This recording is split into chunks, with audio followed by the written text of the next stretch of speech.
2016 সালে রাজধানীর কল্যাণপুরে জাহাজবাড়িতে জঙ্গি নাটক সাজিয়ে 9 জনকে হত্যা মামলায় ক্ষমতাচ্যুত প্রধানমন্ত্রী শেখ হাসিনা, সাবেক স্বরাষ্ট্রমন্ত্রী আসাদুজ্জামান খান কামাল, সাবেক আইজিপি শহীদুল হক সহ 8 জনের বিরুদ্ধে আনুষ্ঠানিক অভিযোগ দাখিল করেছে প্রসিকিউশন। বৃহস্পতিবার অভিযোগ আমলে নিয়ে পলাতক 6 আসামির বিরুদ্ধে গ্রেফতারি পরোয়ানা জারি করেছে আন্তর্জাতিক অপরাধ ট্রাইব্যুনাল 1। এ মামলায় পরবর্তী শুনানি 8 ফেব্রুয়ারি। একই ট্রাইব্যুনালে রামপুরা কার্নিশে ঝুলে থাকা এক যুবককে গুলি এবং 2 জনকে হত্যা মামলায় সাবেক ডিএমপি কমিশনার হাবিবুর রহমান সহ 5 আসামির বিরুদ্ধে সর্বোচ্চ সাজা চেয়ে যুক্তিতর্ক উপস্থাপন শেষ করেছে প্রসিকিউশন।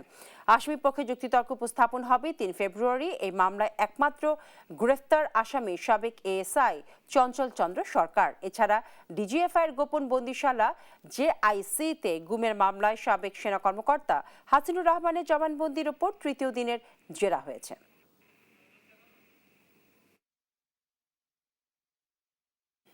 ভয়ে পুলিশ আশ্রয় নিয়ে একটি নির্মাণাধীন ভবনের কার্নিশে গিয়ে লুকিয়েছিল, ঝুলেছিল। পুলিশ সেখানে গিয়ে লক্ষ্য করে তার উপরে 6 রাউন্ড গুলি নিক্ষেপ করে। সে আহত হয়েছে, ট্রাইব্যুনালে সে সাক্ষ্য দিয়েছে।